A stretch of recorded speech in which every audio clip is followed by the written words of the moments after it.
ಕರೀಂ ಒಬ್ಬ ಸಜ್ಜನ, ಕೋಮು ವಿಘಟಿತ ಮನಸ್ಸು ಇಲ್ಲದವರು.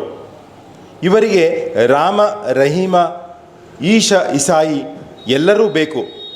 ಭಕ್ತಿ, ಧೈರ್ಯ, ನಮ್ರತೆಯ ನಿರೂಪಕ, ವಿಶ್ವಾಸ, ನಿಷ್ಠೆ, ನಿಸ್ವಾರ್ಥ, ನಿರ್ಭಯತೆಯ ದೈವಿಕ ಸಾರ ಪವಮಾನ ದೇವರು ಅಂದರೆ ಇವರಿಗೆ ಬಲು ಸ್ನೇಹದ ಆ ಸೆಲೆಯಲ್ಲಿ ಹನುಮ ಜಯಂತಿ ಎಂದು ಕರೀಂ ಪಾಷಾ ಪ್ರಾಣದೇವರ ಸೇವೆ ಮಾಡಿದ್ದಾರೆ. ತಮ್ಮ ಉದ್ದೇಶದ ಸಾಕಾರಕ್ಕೆ ಪ್ರಾರ್ಥನೆ ಮಾಡಿದ್ದಾರೆ. ಶ್ರೀರಾಮ ಬಂಟನನ್ನು ಕಣ್ಣಲ್ಲಿ ತುಂಬಿಕೊಳ್ಳುತ್ತಾ ಜೀವನದಲ್ಲಿ ಆತನ ಆದರ್ಶ ಅಳವಡಿಸಿಕೊಳ್ಳುವ ಸಂಕಲ್ಪ ಮಾಡಿದ್ದಾರೆ. ರಾಷ್ಟ್ರಹಿತದ ಜನಾನುರಾಗಿಗಳು ರಾಜಕಾರಣದಲ್ಲಿ ಇರಬೇಕು ಎಂದು ರಾಜಶಾಸ್ತ್ರಜ್ಞರು, ರಾಜಕೀಯ ವಿಶ್ಲೇಷಕರು ಹೇಳುವುದುಂಟು.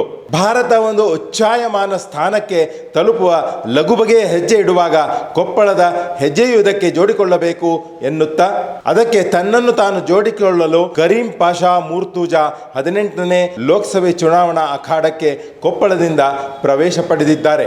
ಇಂಟ್ರೆಸ್ಟಿಂಗ್ ಅಂಶ ಎಂದರೆ ಇವರು ಕ್ಷೇತ್ರದ ಕಾಂಗ್ರೆಸ್ ಮತ್ತು ಭಾರತೀಯ ಜನತಾ ಪಕ್ಷದ ಅಭ್ಯರ್ಥಿಗಳಿಗೆ ಕಡೆ ಘಳಿಗೆಯಲ್ಲಿ ಭಾರಿ ಪ್ರತಿಸ್ಪರ್ಧೆ ಒಡ್ಡಿದ್ದಾರೆ.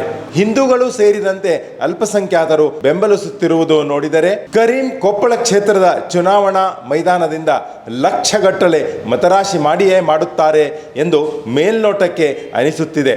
ಒಟ್ಟಾರೆ 19 ಜನ ತಮ್ಮ ರಾಜಕೀಯ ಭವಿಷ್ಯದ ಅದೃಷ್ಟ ಪರೀಕ್ಷೆಗೆ ಇಲ್ಲಿ ಒಡ್ಡಿದ್ದಾರೆ. ಆದರೆ ಹಣಾಹಣಿ ಉಂಟಾಗುತ್ತಿರುವುದು 3 ಜನರಲ್ಲಿ ಮಾತ್ರ.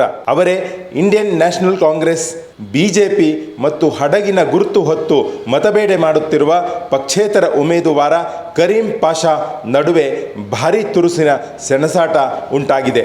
ಒಟ್ಟಾರೆ ಕೊಪ್ಪಳ ತ್ರಿಕೋನ ಚುನಾವಣಾ ಕಣ ಎನ್ನಬಹುದು. ಬ್ಯೂರೋ ರಿಪೋರ್ಟ್, ವಿಶ್ವ ಪ್ಲಸ್ ಟಿವಿ. ವಿಶ್ವ ಪ್ಲಸ್, ಜನಹಿತಕ್ಕಿದು ಜ್ಞಾನದ ಜಾಲ.